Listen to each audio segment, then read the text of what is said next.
Thank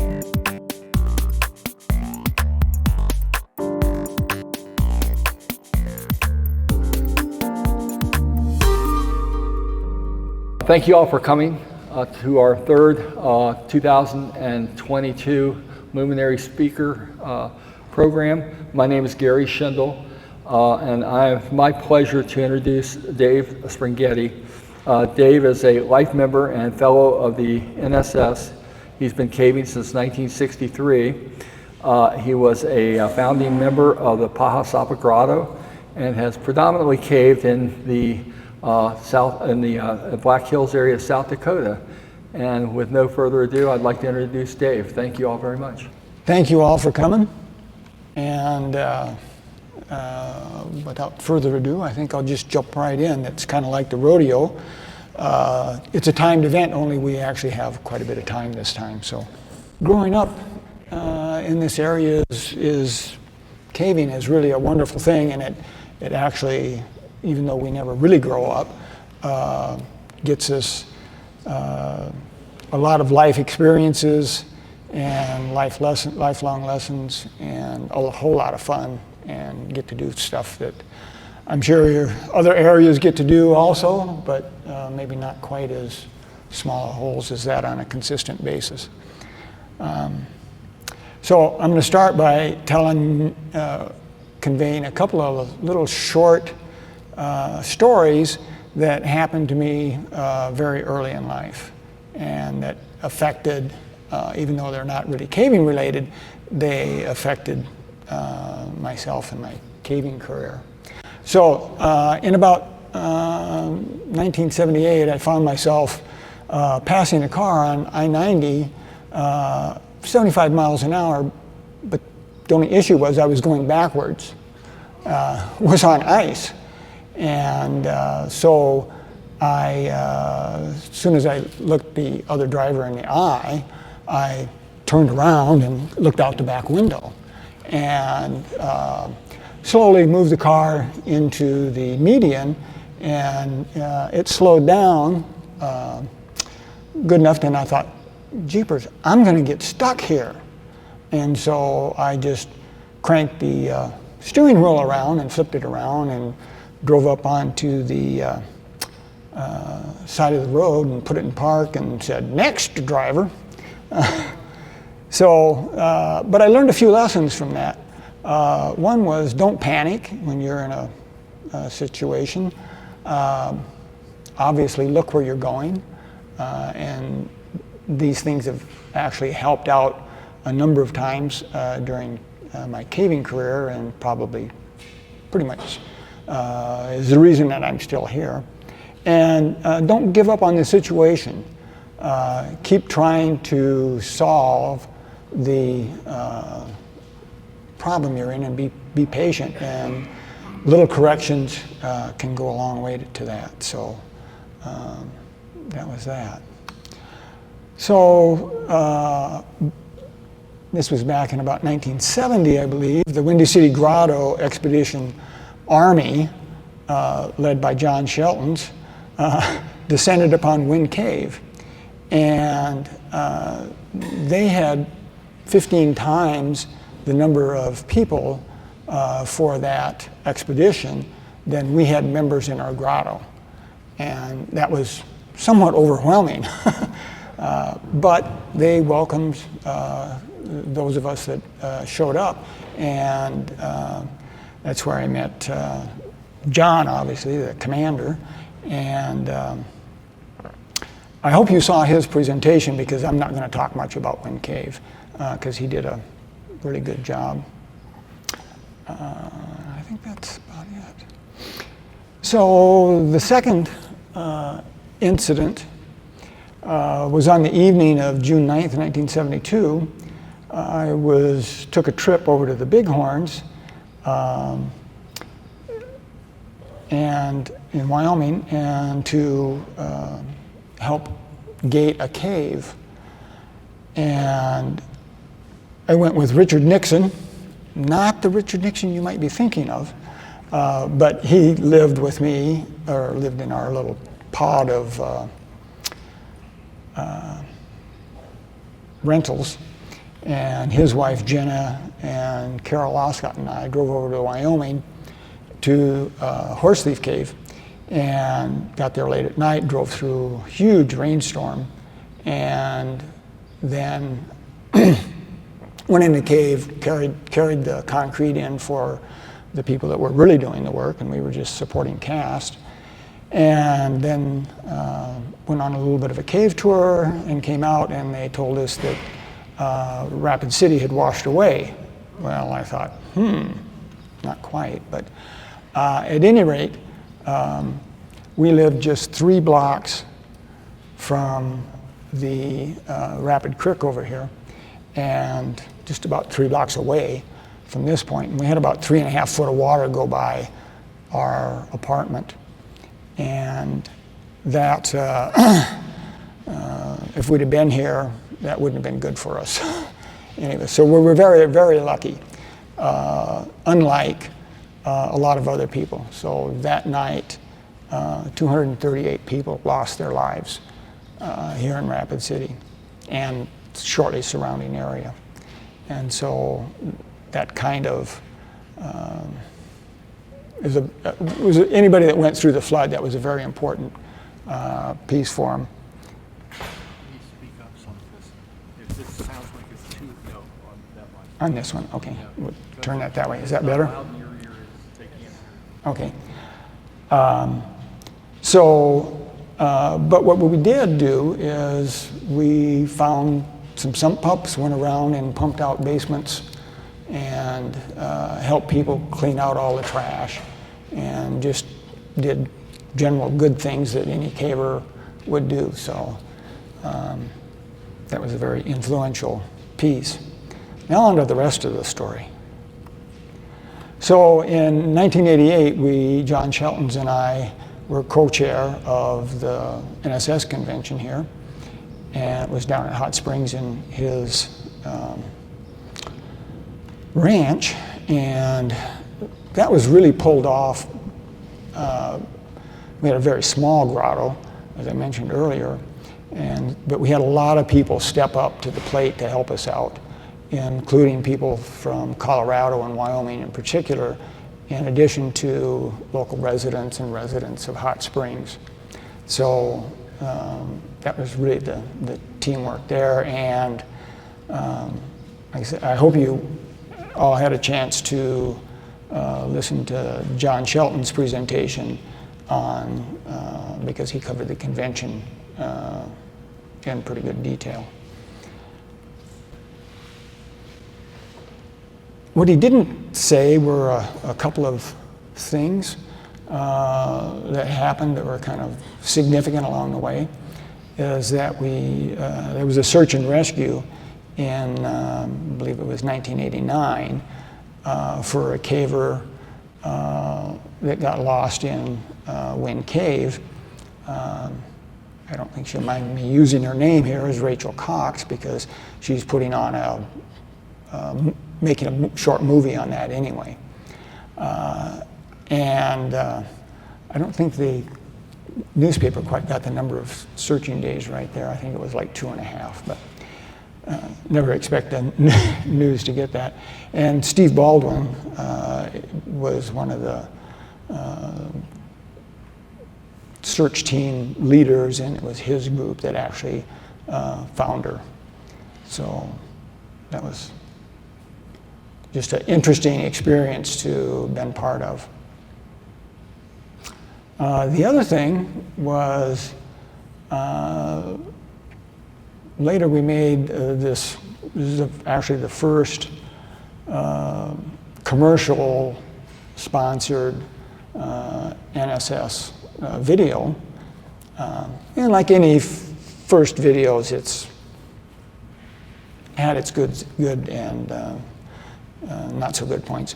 But the main actors were Rita Kaufman, who's currently my wife, Rick Bogue, John Sheltons, and myself. But we had a very large supporting cast. And Mark Lamfer and Bob Montgomery in particular were in charge of the supporting cast to coordinate the Sherpas and all of the hauling of the material in and out. It was a lot of fun, it was a lot of work, and none of us want to hear just one more take. Every scene had 5 to 20 takes, and so with that we're going to do a couple of little video clips here of the outtakes. So this is a lost cave, a lost tourist walking. Then there were the outtakes. In his day, that wasn't so unusual. Yeah, today it's a big no-no. Hey, could you guys tell me which way to turn around? I've been stuck in here for hours. That way. Oh, thank you. Towards the lights, towards the big lights. Ciao, dude. Have a nice day. He's Texans anyway. Oh, he just landed in the lake over there, which we're not anymore. We're trying to avoid that, but that was not an issue back then. So anyway, that was a pretty fun little clip, and none of us that were in this knew he was going to do that. But Bob Montgomery was pretty good. He also did a separate film. And then here's another soundless clip, but Dave, I think it's time for lunch. Did you order a pizza? Pizza Domino's. Pizza? 30-minute delivery. 30 minutes. Let's order a pizza and have lunch. Haven't got the cellular phone.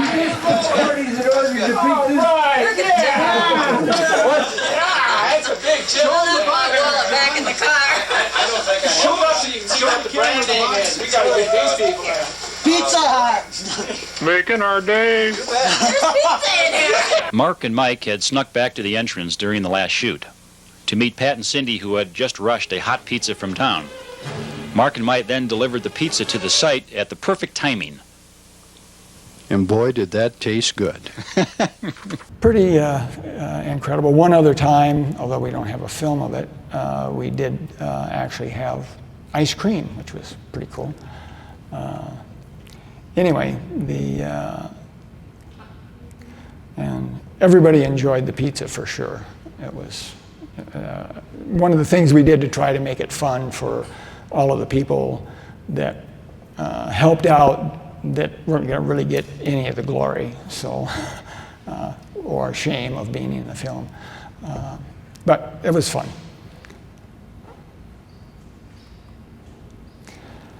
So once again, John talked about this is the entrance to Great Axe, and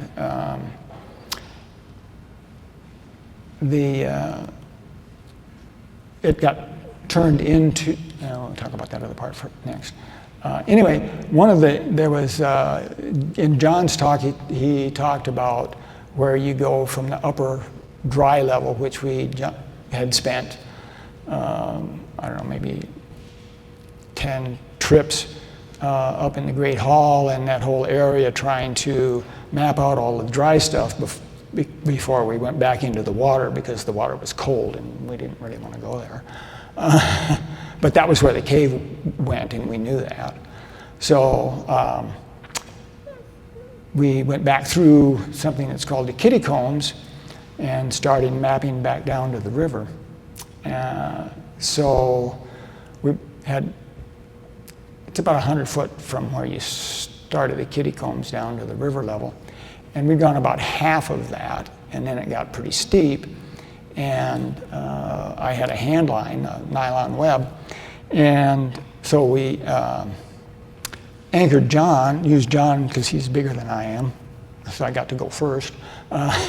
And we used him as a rock anchor, and he tied the webbing around him and tied a knot in the end of the webbing and tossed it down, and then I started going down, climbing down, and just using that as a safety hand line kind of thing. Well, about halfway down, there was this big boulder in the way. Think of it like a refrigerator door size thing sitting on a ledge. And I tried to move it out of the way and it wouldn't move. I then decided I'd step around it, and as I stepped around it, I kicked a chalk stone out of the way, and I had my arms around this really big rock. And so, needless to say, we were both headed down towards the water. And I say I threw it out of the way. Well, that's not true. It weighed a couple of tons. I threw myself away from it and slid down that hand line and grabbed it with both hands and slid right down to where the water was and hit the end of that knot. So just a note of safety, don't panic, always do the right thing, tie the knot in the end of the rope. You know, you've heard about those things, but I wouldn't be here if we hadn't have done that, because 10 foot from, I'd have been in the water, and this rock made just a huge splash, and you can, by the way, still see it if you ever go in there. It hasn't moved. There's like a 10-foot water fall into a big plunge pool. But this was back in the carbide days, and so I'd have been without light, trying to find my way swimming around in this pool. Hopefully it would have turned out, but we don't know. Anyway, I'm very glad that my previous life lessons got reinforced and said, you know, do the right safety things. Anyway, a number of years later, the Great X got turned into a NSS preserve through the efforts of Bob Montgomery and John and a whole bunch of other cavers. And so one day we went out and mapped and surveyed in the corners of that. Now we're going to jump to digging in Crystal Cave. Crystal Cave is a small, like 400-foot cave, commercial cave, just west of town here.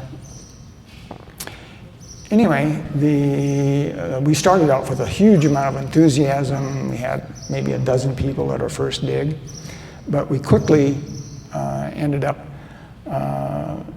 coming down to, as on the photo over there, myself, Mike Hansen, Mike Ola, and Steve Baldwin established a regular Thursday evening 5:30 excavation routine, and we did that for quite a while. I lost my pointer here.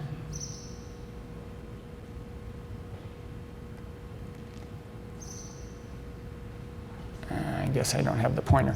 But basically, the cave was about halfway across that yellow band up until it got, the first place that it narrows down. And so we started digging and excavating there. And this is all using, drilling holes and doing the popping the edge of the thing, because the commercial cave had been essentially mined out a number of the passages, and so we weren't really hurting anything. We were making gravel out of limestone.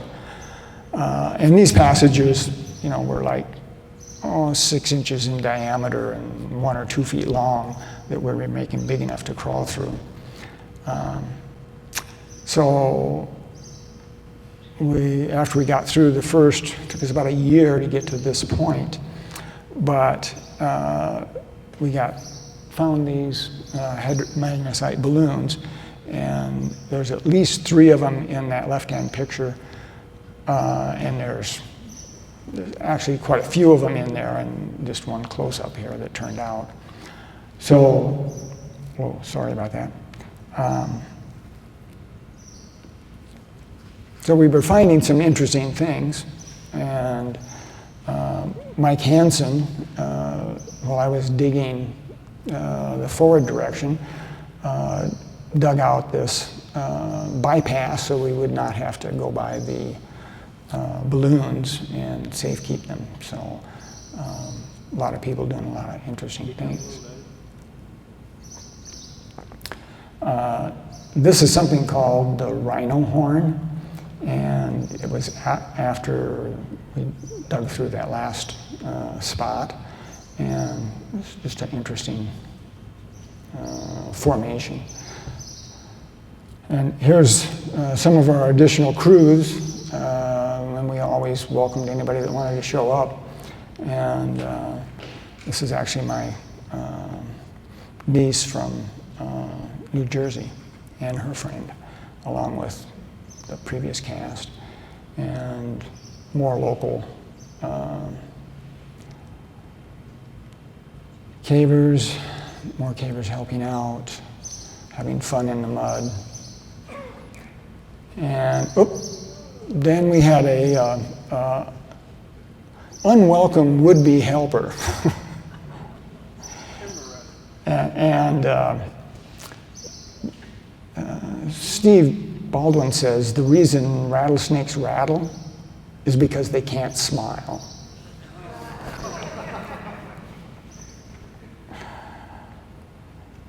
So after 3 years of excavation, on December 12, 2012, we finally broke into Bigger Cave via something we now call the 12-12-12 pit. And the cave got to be just a little over a mile long. There's more cave. It still takes a lot of air. We just couldn't really find where it was all going.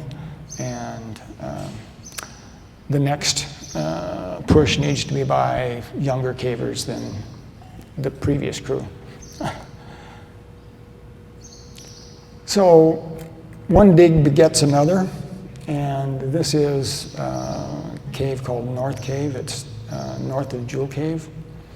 And looking in from the outside is the left, out from the inside is the center before the floor was removed, and the right is after the floor was removed.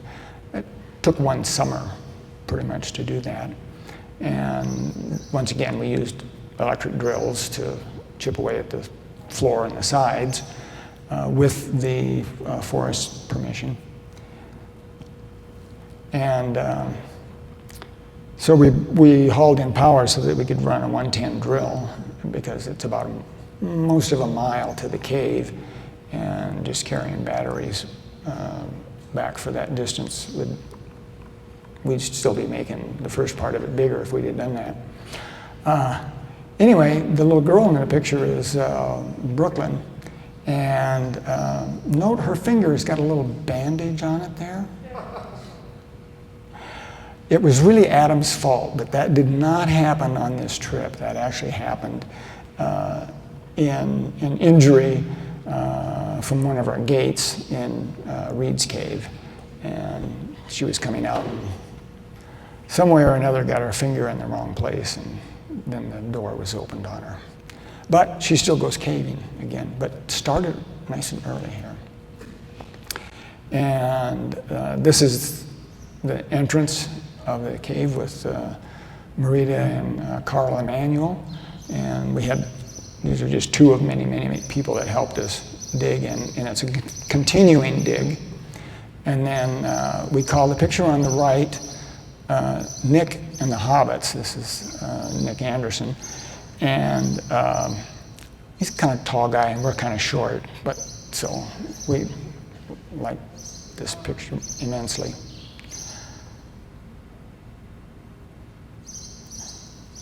Then we get to, we're going to switch gears again here.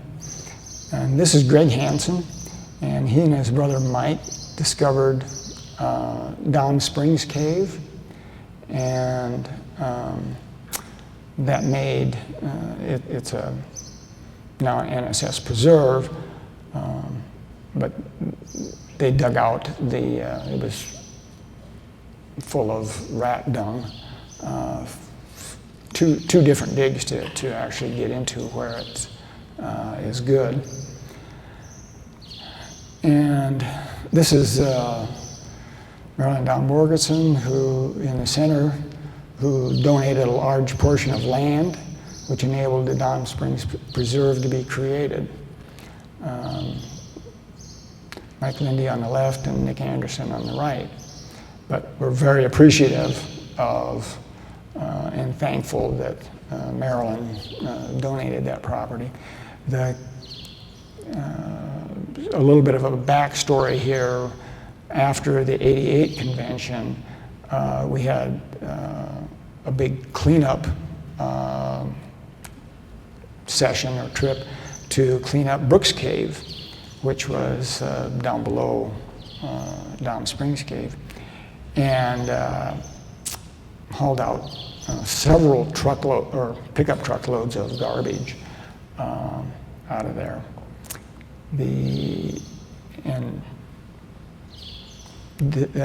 Decided to put a gate on it to keep the party people out. And Curtis, Dom, went in to visit that gate one day and got in there and got turned around because it's about 30 feet into the cave, but it's easy to take the wrong way out, and got stuck, and we helped him out of there. And so that was a good way to get in good graces with the cave owners to rescue them from their own cave. But as a result, the cavers had a good rapport with Marilyn and Curtis, and later on Marilyn thought something good should happen to the property, and therefore we made the preserve. This is a picture of the springs for which the cave is named, and it's the cave does not go in through the springs, by the way. So don't try to dive the sump here because it doesn't work. I'll get cave divers out there. Anyway, it's a beautiful place to just sit on that nice bench that they built and consider the beauty of the area, and it's got a great view. The canyon walls are quite steep, and we were up checking them out. And so you want to, if you do go up on those steep slopes, be careful because lots of them have cliffs at the bottom of them. So, however, you can also hike in from the bottom on the valley floor. Is a very pleasant, peaceful place to walk. Lots of unique flora and fauna. But note that you're going to share your experience with some resident mountain lions, and we have them captured on film. I should have got a picture of one of them here. But it's on the website if you visit the Black Hills Cave and Nature Conservancy website for the Dom Springs Preserve. So everything isn't all about just caving. One of our summers was interrupted by helping friends sandbag their house during a big flood over in Pierre, South Dakota. And so we loaded up the trailer, went over and helped haul sandbags. And this saved their house. The water, you can see the big concrete barricades in the back, and that's to keep the big logs and stuff from tearing out the sandbagging. It doesn't really hold back any water, but it keeps the debris from tearing up the bags and making leaks. So basically they had very, very little damage on the inside, whatever. A little bit of seepage was all. So don't be afraid to get out and get involved, and when you see something that needs to be done, obviously cavers just jump in and give a hand. So this is Reed's Cave, the Death Trap entrance, and it's also the door that clipped Brooklyn's finger on the right. The one on the left was the original trap door, and that's like a 3/4 inch piece of steel with some holes in it, and so it was really heavy, and if that thing came down on you, it'd take your finger off or give you a headache for the rest of your life. So we ended up building and installing this gate with a hand feed-through on it. And so why is it called a death trap entrance? Well, there was another rope drop entrance, which is a couple hundred feet to the north-ish of this entrance. And it was just a few feet from the surface here, a big dome. And so Don Reed and I believe Mike Rock were on the inside, and they decided they would go around and just put a couple of charges and pop the top of that dome out of there. And so the people on the top were standing around where they thought they were safe, and when the charge went off,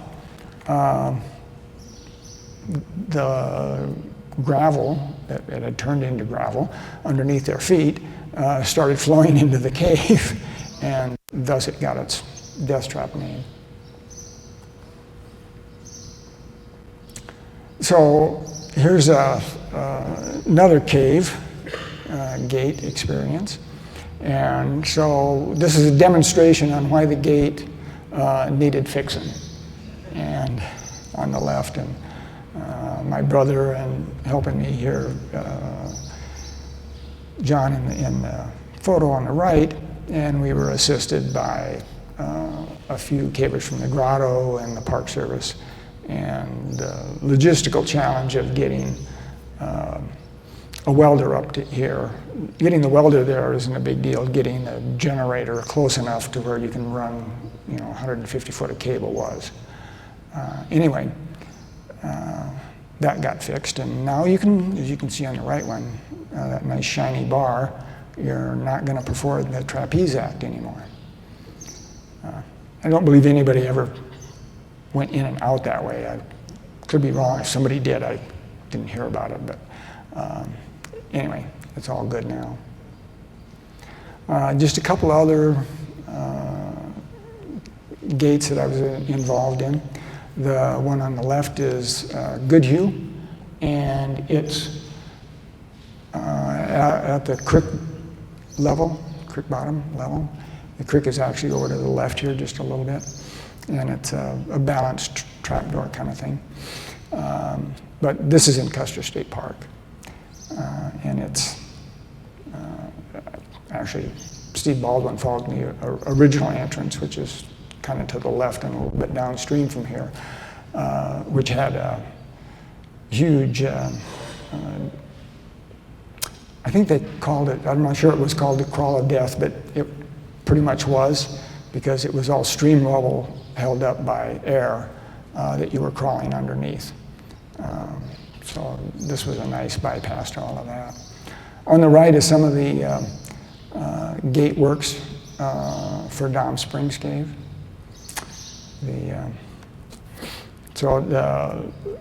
Tried to make it everything bat friendly these days. The door isn't, but there's room above the door that's has appropriate openings there. And try to make them good and safe, but also strong so that they don't get bent. And we've had some experience with people bending nice big heavy steel bars with a jack to get through, so we modified the design.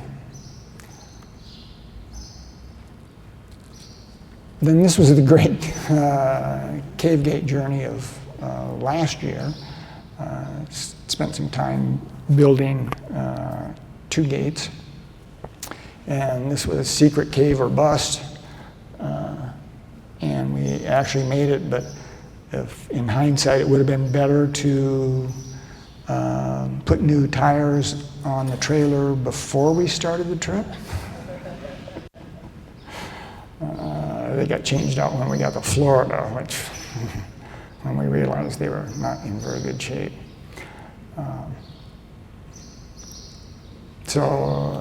This is supporting some of the supporting cast on the top left for Secret Cave. Chuck Sutherland, Ann Elmore, Megan Atkinson, Chris and Julie Hudson, and Nick, of course. Nick's very prominent in all of this stuff. and just kind of lay out. If you haven't been to Secret Cave, it's kind of a cool cave, and this it's an NSS preserve, and this cave was the gate there was an old gate, but it totally rusted out, and so I asked all of the questions about why are we regating it, and what's going on, and so that you can make an appropriate gate and decide whether or not. I'm not super fond of just putting up gates on any old cave. I'd just as soon see them remain open, but that's not always a wise decision or the right thing to do. So I welded up the pieces of the gate in my shop, aka garage, and Marita was very patient about welding it, and we made it out of stainless steel to hopefully not have to replace it here in certainly my lifetime, but in several more generations. So on the left was in front of my, didn't look like the original design, but it kind of was modified as we talked and went back and forth. And then the right hand upright picture is obviously the installation, and I believe that it's working fine, the last I heard anyway. So then Nick and I drove to Atlanta, and he flew back home because that was like a week and a half out of his time, and he sort of has a real job, so we really appreciate his effort. I'm retired, so what's time to a darn fool retired person? If you can build gates, you're having fun. Anyway, then we went down to Florida and had a day ahead of when John Sheltons was flying into Florida to help with the works down there, and there was this new cave called Hickory Stick Cave, and this was kind of a one-day wonder built to keep the children that were renting, whose parents were renting this property, out of this cave. They had small children, and there are 3 drops of about, the first one's 8, the next one is 35, and the next one's about 50 feet. So if the first one didn't get the child, pretty much guaranteed the next ones were. And there were just small ledges between these drops, so they pretty quickly convinced me that this was a good deal. So we put this up in the morning and early afternoon, and that evening it rained, and it was amazing the amount of water that goes through this thing. So it was scouring out there were no bats in here, and that water flow would just scour everything out. But the mud does seem to flow through here, and so that was that. Now on to Warren Cave. The Warren Cave was the combination of a block wall that was not bat friendly at all because there were no holes in it, and the gate opened towards the outside, and so as water and mud would flow into the cave, it got very hard to open that, and it certainly was not bat friendly. It wasn't people friendly, and there was a screen on it to let some air through, but the Warren Cave had a history. So if you go very far into Warren Cave, like 100 feet, there's an innocent looking climb down or drop, or you can traverse across the top of it. Both without a rope are a very bad idea, and a number of people have gotten injured, and I believe some didn't make it back out alive. So there was a good reason to go and clean up this gate and fix it up. So this, the door part of this is mostly stainless steel once again. And the upper part, which is on the right-hand side of that left-hand picture, is just regular carbon, low carbon steel. And it, we ended up painting it, and it's pretty dry where it's at. And this is the only dry cave in Florida, even though there's water in it later. But here's some of the help we had in constructing and installing the gate. During the week, we actually put the door in place and knocked out the bricks and put the flyover in the middle. And then started trying to construct, I don't know if you can see the ropes in that right-hand side very well, but had to do kind of a unique rigging to be able to get concrete down in there, because we put concrete on the front of the, a facing on front of the existing block. And there's a number of the people helping us out. On the weekend we had just a tremendous turnout. A fun group of cavers and people with interesting backgrounds. And so we, I hooked up the main line across the top there, was connected to the bucket through a pulley, and we pulled it halfway up, and then the gentleman there doing the belay would belay it down or pull it the rest of the back way up when it was empty. And it actually went reasonably well.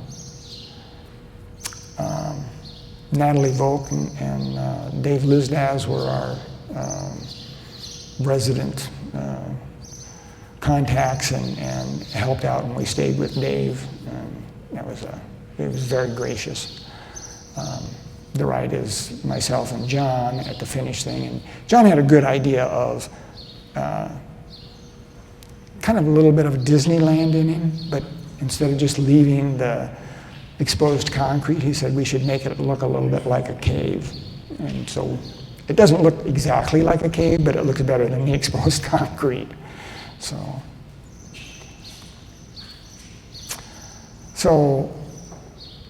every caver starts sometime, and actually this is my niece that was you saw earlier. Obviously this is a lot earlier cave photo. And so she got started early, and one of the things I'd like to see, if I can see here, is a show of hands of those of you that started caving before you were a teenager. So a number of you, that's great. So how about your first cave trip when you were a teenager? And quite a few more. How about in the 20s, when you were 20s? Okay, past 30 or above? 1, 2, a couple of them, okay. So the purpose of this sampling is to kind of impress upon you when we need to be talking to potential new cavers, and we need to do it early. We can't wait till they're 30 plus to be trying to expose people to caving. So take your friends, kids, your kids, your kids' kids, your friends' grandkids, caving early and often. And because we need more young people in the society, and I think that's the way to do it. And by the way, this is the same for if you're trying to get children or have more people interested in science and engineering and whatever it is you want. Their interest in a subject tends to happen early in life. And so we need to do this with my computer programmer students, and it's an interesting thing, and so I really encourage you to help young people get started. So, speaking of getting started, I've never seen such a mess as the one on the left before or since this particular training. I must have missed a slide, or it's out of order. Yeah, I did. Anyway, Nick had was new to caving here. He was in his 20s. He'd been to North Cave. Now, North Cave is a dig, as you saw. That bottom part of that material was mostly rock droppings, like a number of feet of it. And so he stayed with us the whole summer, every trip we did. He'd go out and help us dig. And so after that summer, I said, you know, there's more to caving than digging rat poop out of a cave. And so he'd been on a jewel trip and was getting ready to do, I believe, a camp trip. But he needed a little bit of vertical training. And so we had ground school, actually, and that's the slide I'm missing, in my living room with Adam Weaver and myself trying to instruct him. And so when he tried to do a changeover for the first time, the slide on the left was the result, but what you don't understand is that is actually, he's upside down. And so when that happened, I said, okay, you got yourself into this. Let's see you get yourself out of this. He's like a foot off of my floor in my shed. So, no harm can be done to the participant in this case. But he first said, let me down. And I said, no, you got to see if you can get out of this. You do this in the cave, ain't nobody can get to you. I can't, it's not set up to lower you. So I let him struggle for about 5 minutes, maybe 10, and then I let him down, straighten it out. But he actually did catch on eventually, and is pretty proficient at it now. But now he knows what can go wrong, so it makes you a lot more safe, and actually practicing getting yourself out of a bad situation is a good thing. I've turned people purposely upside down on the rope just to make them right themselves out. So the people are what make this a great place to grow up caving. And you can tell that I've been talking a lot about the people and not very much about the caves. We do have a whole bunch of caves here, and that certainly helps, but it's the people, as in probably any place in the country where you've got a good caving community, it's the people that make it a great place. Obviously the caves keep it interesting. This is Dean Faust and Sharon Weaver in Stage Barn looking at bones. And I don't remember what the bones were, but they were bones, cave bones.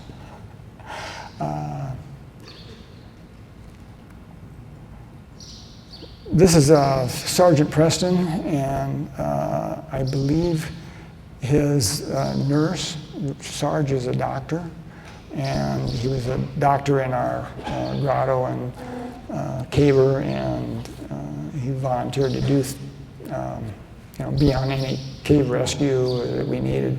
Unfortunately, he had a stroke, and he's no longer caving with us. This is Mike Hansen on one of our many trips just out to visit all of the caves. Here's some more cavers from the past. Dave and Lottie Hufford, Mike Collin, Rick Bogue. life's a journey. Enjoy it. As you can see, we try to do that when we go out and do things. Andy Flurkey's retirement. You heard John talk about him earlier. So there's more to do in life than just caving. You know, we rock climb, we scuba dive. We've been on a caver cruise. This is out with the grandkids, pretty old grandkids at the moment, at Doty Springs. Friend of mine, JT, bicycling over in Montana. And I don't know if you can see, but JT only has one real leg, and he's an animal. He can really kick butt. So we still try to have fun. We get together at Christmas time, eat, you know, have things. Mark looks like he did last night at the rodeo. And John and Pat are in there, and Cindy Reed's in the background, and Joe Lux and his wife, Luann. Joe was an attorney and has given us nice advice, good advice for forming our cave conservancy. This was one of our trips. John and I and Joe took over to the Bighorns. I believe this was just John and I on this part, but pack trips go over there and stay for a week and climb mountains instead of caves. This was just happened to be a nice stream that we found while we were checking out some of Carl Emanuel's LiDAR locations. So we were out verifying what he'd found and finding out whether it really was a cave. And this is near a cave that's really called Not a LiDAR Cave. So I still go caving. These are some quick little snapshots from Wind Cave that were a couple months ago, I guess. Recently I've been out to the Silent Expressway, which is fairly far out for a gentleman of my esteemed position in life. But this is kind of, if you're familiar with the cave, near the OF pit area between it and Selenite Avenue. And we don't really have, in Wind Cave, a lot of flowstone formations. And this is some of the bigger flowstone. That's probably, the one on the left is maybe 12 foot, and the one on the right is a couple of foot. We enjoy, my wife and I enjoy bicycling. We get out to the coast on our tandem. Don't do that as much as we'd like to anymore. Every slideshow should end with a sunset. And this was taken in Florida, I shouldn't say obviously, but it was in Florida, on our reconnaissance trip to look at the caves before we designed and built the gates. And it's all about the people. And that concludes my presentation.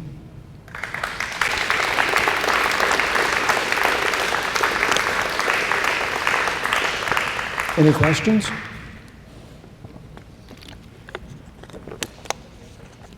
Good. Well, I hope you are enjoying. Oh, was that? No questions? Dave, did you survey those guys? Yes. Well, not in. We did not survey on the cave gating trip, but they were kind of got us, a couple of us, interested in essentially resurveying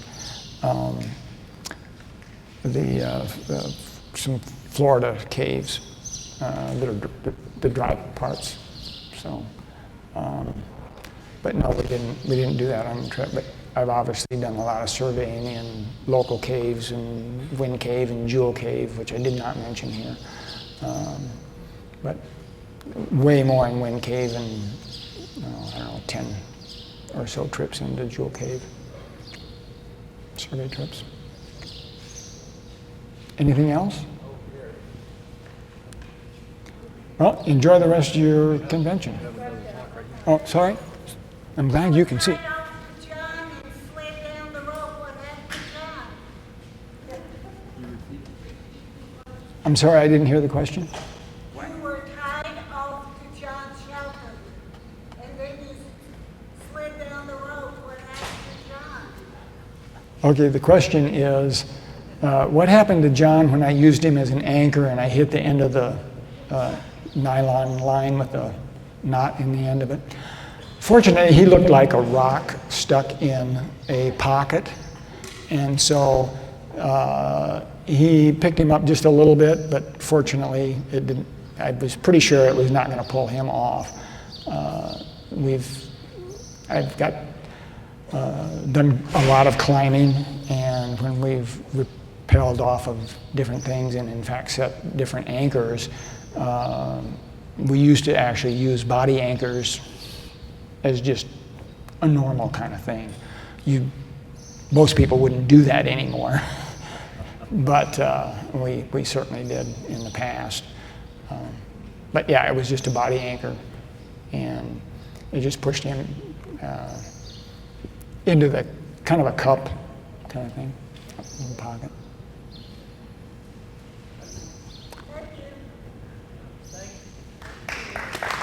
Thank you.